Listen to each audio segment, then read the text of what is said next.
Assalamualaikum warahmatullahi wabarakatuh.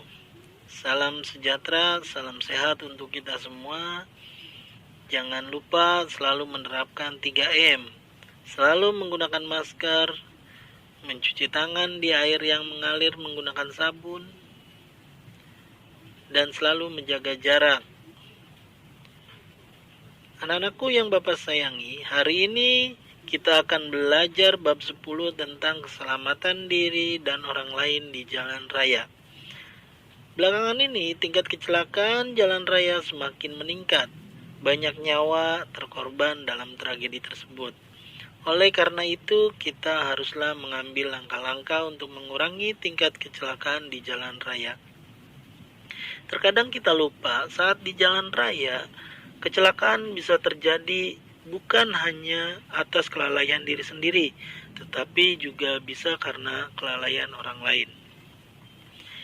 Langkah-langkah untuk mengurangi tingkat kecelakaan di jalan raya adalah dengan memberikan pendidikan dan pengetahuan tentang peraturan di jalan raya, baik kepada diri sendiri ataupun kepada orang lain.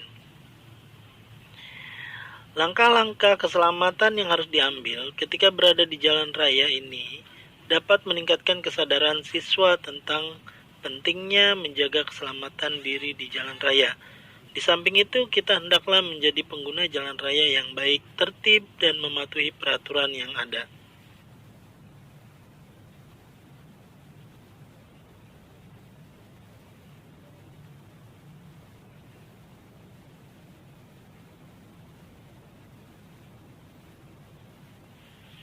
Pengertian jalan. Berdasarkan Undang-Undang Republik Indonesia Nomor 38 Tahun 2004, jalan adalah prasarana transportasi darat yang meliputi segala bagian jalan, termasuk bangunan perlengkapan dan perlengkapannya yang diperuntukkan bagi lalu lintas, yang berada pada permukaan tanah, di atas permukaan tanah, di bawah permukaan tanah dan atau air, serta di atas permukaan air, kecuali jalan kereta api, jalan lori, dan jalan kabel. Berdasarkan Undang-Undang Republik Indonesia Nomor 22 Tahun 2009 tentang lalu lintas dan angkutan jalan, yang diperundangkan setelah Undang-Undang Nomor 38, mendefinisikan jalan adalah seluruh bagian jalan, termasuk bangunan perlengkapan dan perlengkapannya yang diperuntukkan bagi lalu lintas umum, yang berada pada permukaan tanah, di atas permukaan tanah, di bawah permukaan tanah dan atau air, serta di atas permukaan air, kecuali jalan rel dan jalan kabel. Prasarana lalu lintas dan angkutan jalan adalah ruang lalu lintas, terminal, dan perlengkapan jalan yang meliputi markah, rambu, alat pemberi syarat lalu lintas, alat pengendali dan pengaman pengguna jalan, alat pengawas dan pengamanan jalan, serta fasilitas pendukung.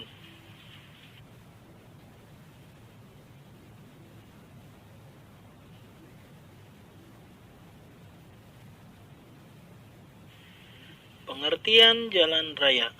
Jalan raya ialah jalan utama yang menghubungkan satu kawasan dengan kawasan yang lain. Biasanya jalan besar ini mempunyai ciri-ciri berikut. 1. Digunakan untuk kendaraan bermotor. 2. Digunakan oleh masyarakat umum. 3. Dibiayai oleh perusahaan negara. 4. Penggunaannya diatur oleh Undang-Undang Pengangkutan.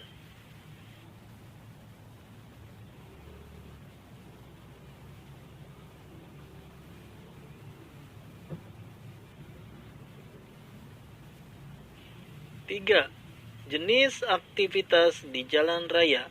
A. Aktivitas pejalan kaki. B. Aktivitas bersepeda. C. Aktivitas berkendara menggunakan bus. D. Aktivitas berkendara menggunakan motor.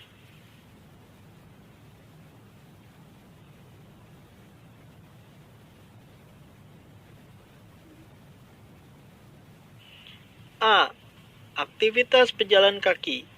Pejalan kaki adalah istilah dalam transportasi yang digunakan untuk menjelaskan orang yang berjalan di lintasan pejalan kaki, baik di pinggir jalan, trotoar, lintasan khusus bagi pejalan kaki, ataupun penyeberang jalan. Untuk melindungi pejalan kaki dalam berlalu lintas, pejalan kaki wajib berjalan pada bagian jalan dan menyeberang pada tempat penyeberangan yang telah disediakan bagi pejalan kaki. 1. Kewajiban pejalan kaki. A. Berjalan pada bagian jalan yang diperuntukkan bagi pejalan kaki atau pada bagian jalan yang paling kiri apabila tidak terdapat bagian jalan yang diperuntukkan bagi pejalan kaki. B. Menggunakan bagian jalan yang paling kiri apabila membawa kereta dorong. C. Menyeberang di tempat yang telah ditentukan.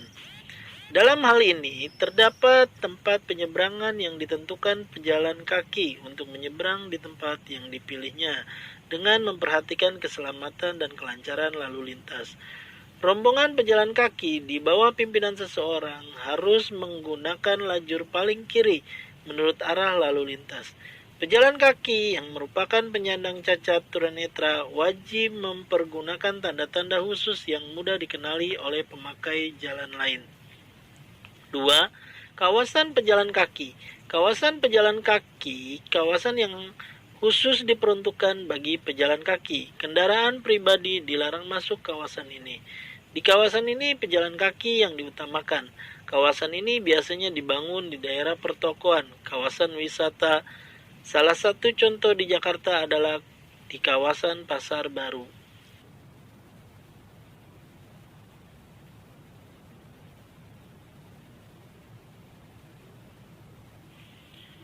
B. Aktivitas bersepeda. Bersepeda adalah merupakan salah satu model transportasi darat yang menggunakan sepeda. Sepeda pertama kali diperkenalkan pada abad ke-19 Masehi. Banyak penggemar sepeda yang melakukan kegiatan. Orang yang menggunakan sepeda sebagai model transportasi rutin juga dapat disebut komuter. Penggunaan sepeda sebagai model transportasi rutin tidak hanya dilakukan oleh pekerja yang bekerja di sektor non-formal, tetapi juga dilakukan oleh pekerja yang bekerja di sektor formal. Para pekerja di sektor formal yang menggunakan sepeda sebagai moda transportasi rutin ini sebagian besar bergabung dalam komunitas pekerja bersepeda atau yang dikenal dengan nama Bike to Work Indonesia. Selain para pekerja, sepeda juga banyak digunakan oleh anak-anak sekolah. Selain karena penggunaan sepeda tidak membutuhkan biaya tambahan, bersepeda juga dapat dilakukan di jalan yang kurang bagus sekalipun. Bersepeda bagi anak sekolah juga dapat mengurangi bahaya kecelakaan dalam berkendara dan berlalu lintas.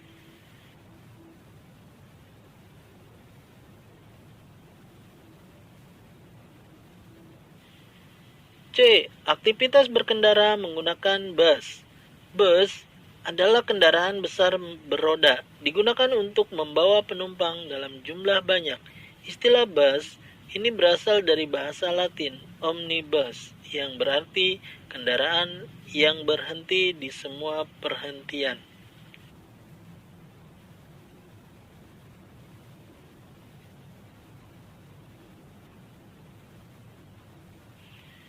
D. Aktivitas berkendaraan menggunakan sepeda motor. Sepeda motor adalah kendaraan beroda dua yang digerakkan oleh sebuah mesin. Letak kedua roda sebaris lurus, dan pada kecepatan tinggi, sepeda motor tetap stabil disebabkan oleh gaya gyroscopik. Pada kecepatan rendah, kestabilan dan keseimbangan sepeda motor tergantung pada pengaturan stang oleh pengendara. Penggunaan sepeda motor di Indonesia sangat populer karena harganya yang relatif murah, terjangkau untuk sebagian besar di kalangan, dan penggunaan bahan bakarnya serta biaya operasionalnya cukup hemat. Cara berkendara motor yang baik. A. Gunakan helm. B. Perhatikan posisi duduk. C. Memperhatikan posisi tangan. D. Perhatikan pandangan. E. Teknik penggunaan pengereman. F. Letak posisi kaki. Kesalahan yang sering terjadi dan kerap dilakukan oleh para pengguna sepeda motor. A. Motor baru tak boleh ngebut atau boncengan. B. Memanasi mesin terlalu lama. C. Enggan memeriksa sebelum berkendara. D. Membuka gas terlalu besar. E. Menekan tombol elektrik. F. Takut aki cepat habis. G. Gas terbuka terlalu besar. H. Kaki selalu menekan pedal rem. I. Menekan kopling saat melewati jalan berliku. J. Antipati cuk ketika starter. K. Mengendarai motor di jalan raya dengan secara zigzag. L. Menyerobot lampu merah dan berhenti melewati garis pemberhentian di lampu merah.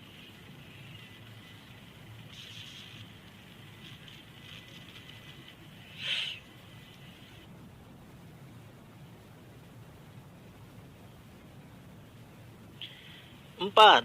Pengertian keselamatan di jalan raya.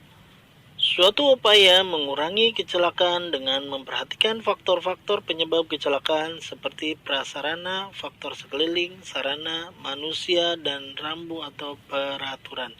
Keselamatan lalu lintas bertujuan untuk menurunkan korban kecelakaan lalu lintas di jalan.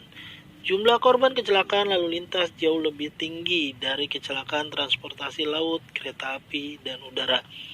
Keselamatan lalu lintas merupakan suatu program untuk menurunkan angka kecelakaan beserta seluruh akibatnya, karena kecelakaan mengakibatkan kemiskinan terhadap keluarga korban kecelakaan.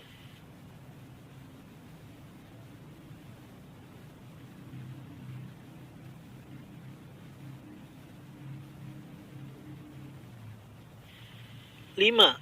Klasifikasi jalan raya. A. Jalan arteri. Jalan arteri dibagi menjadi dua, arteri primer dan arteri sekunder. Jalan arteri primer adalah ruas jalan yang menghubungkan antar kota jenjang ke-1 yang berdampingan atau menghubungkan kota jenjang ke-1 dan kota jenjang ke-2. Jalan arteri sekunder adalah ruas jalan yang menghubungkan kawasan primer dan kawasan sekunder ke-1 atau menghubungkan kawasan sekunder ke-1 dan kawasan sekunder lainnya atau kawasan sekunder ke-1 dan kawasan sekunder ke-2.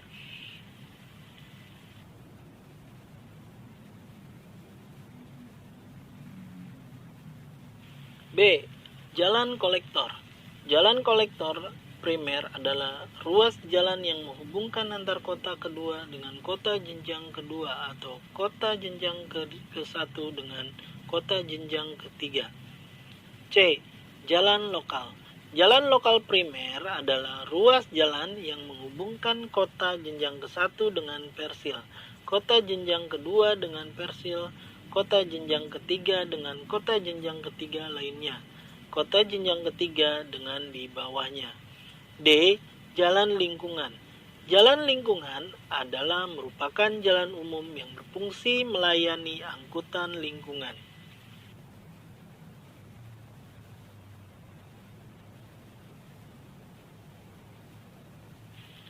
6. Pengertian rambu lalu lintas. Rambu lalu lintas adalah bagian dari perlengkapan jalan yang memuat lambang huruf, angka, kalimat, dan atau perpaduan di antaranya, yang digunakan untuk memberikan peringatan, larangan, perintah, dan petunjuk bagi pemakai jalan, agar rambu jalan terlihat, baik siang ataupun malam, atau pada waktu hujan, maka bahan harus terbuat dari material retroreflektif.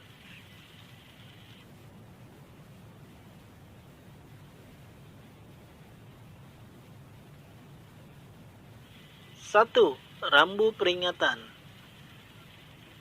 Pada gambar terlihat rambu peringatan menggunakan warna dasar kuning dan garis hitam.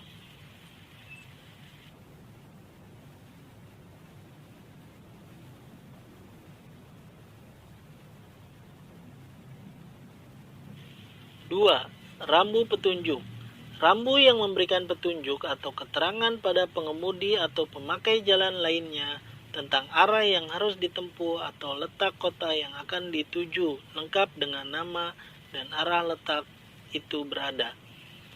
Di situ terlihat sekali, misalkan kita akan ke Universitas Indonesia, ke Lenteng Agung dan Pasar Minggu, arahnya lurus.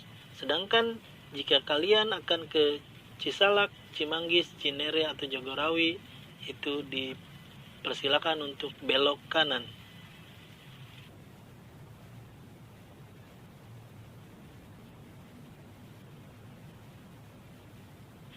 3. Rambu larangan. Rambu ini untuk melarang pengguna dan pergerakan lalu lintas.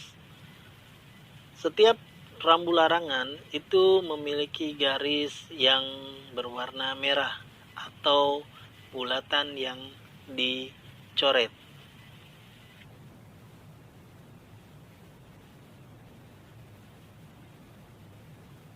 4. Rambu perintah. Di sini mempunyai warna dasar, warna biru, dan garis putih.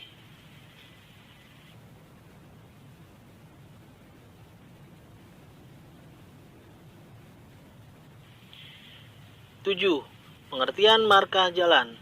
Markah jalan adalah salah satu tanda yang berada di permukaan jalan atau di atas permukaan jalan yang meliputi peralatan atau tanda yang membentuk garis membujur, garis melintang, garis serong, serta lambang lainnya yang berfungsi untuk mengarahkan arus lalu lintas dan membatasi daerah kepentingan lalu lintas.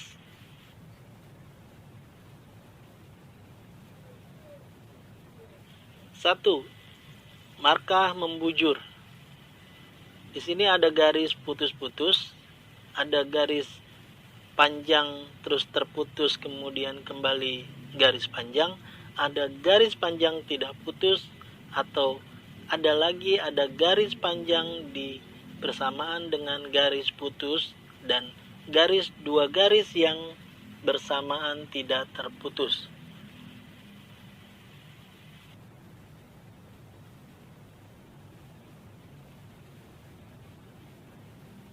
2. Markah melintang. Di sini ada dua garis berhenti pada persimpangan jalan dua arah, kemudian ada zebra cross, dan yang kedua ada garis henti pada persimpangan jalan satu arah, dan yang ketiga garis henti pada persimpangan jalan satu arah dengan 3 lajur, dan yang keempat adalah garis henti pada penyeberangan orang atau zebra cross.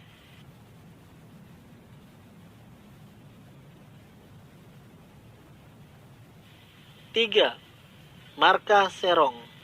Nah, ini sering kalian jumpai mungkin di jalan-jalan tol atau jalan yang dekat dengan lampu merah. Apabila garisnya tidak terputus, itu tidak boleh diinjak oleh ban kendaraan. Jika menginjaknya, maka kalian akan mendapatkan sanksi jika memang ada petugas.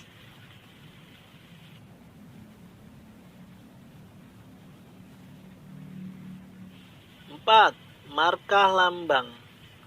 Nah, di sini sering kalian lihat jika sekolah kalian ada di jalan utama, biasanya di depan sekolah itu ada zona selamat sekolah. Terus juga kalian mungkin pernah lihat jalur untuk berhenti sepeda motor dan beberapa garis atau tanda panah yang mungkin tidak kalian sadari itu ada di jalan yang kalian tempati.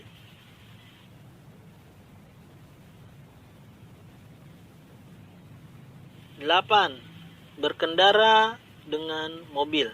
Berkendara di jalan umum dengan kendaraan seperti mobil memerlukan antisipasi dan persiapan tersendiri yang lebih dibandingkan berkendara dengan motor dan sejenisnya.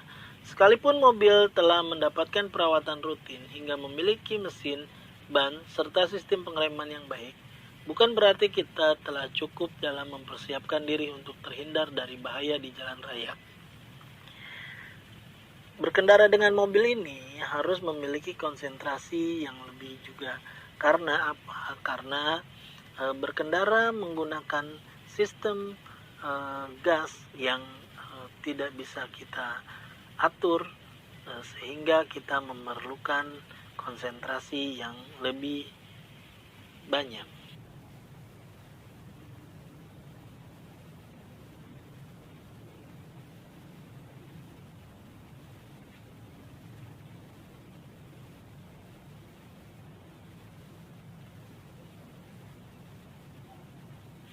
Sembilan, macam-macam pelanggaran lalu lintas dan sanksinya. Berbagai pelanggaran kerap dilakukan oleh pengguna jalan raya. Ironisnya, kelalaian tersebut tak jarang merugikan orang lain. Seringkali terjadi kecelakaan yang membuat orang lain terluka atau bahkan tewas. 1. Menerobos lampu merah. 2. Tidak menggunakan helm. 3. Tidak menyalakan lampu kendaraan. 4. Tidak membawa surat kelengkapan berkendara. 5. Melawan arus. 6. Melanggar rambu-rambu lalu lintas. 7. Menerobos jalur busway. 8. Tidak menggunakan spion. 9. Berkendara melewati trotoar. 10. Mengemudi tidak konsentrasi atau pakai handphone. Nah, mungkin dari ke-10 ini berapa persen dari yang sering kalian lakukan? Atau mungkin kalian adalah orang-orang yang taat hukum, taat berlalu lintas, sehingga jika berkendara sepeda motor biarpun dekat tetapi tetap menggunakan helm, berkendara dengan sopan, sehingga kecelakaan pun dapat kalian hindarkan.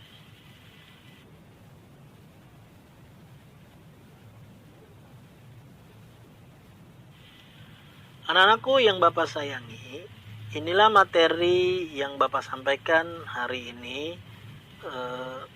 Semoga kalian banyak yang tidak mengertinya, sehingga banyak pertanyaan yang kalian miliki, sehingga kalian mau mencari tahu dari sumber lain selain dari materi yang Bapak sampaikan, sehingga kalian memiliki motivasi untuk belajar di masa pandemi ini. Anak-anakku yang Bapak sayangi, minggu depan mungkin akan ulangan harian untuk bab ke-10. Jadi tolong kalian baca bukunya, kemudian dibaca kembali atau disaksikan kembali video yang Bapak sampaikan ini. Terima kasih. Semoga kalian selalu sehat. Wassalamualaikum warahmatullahi wabarakatuh.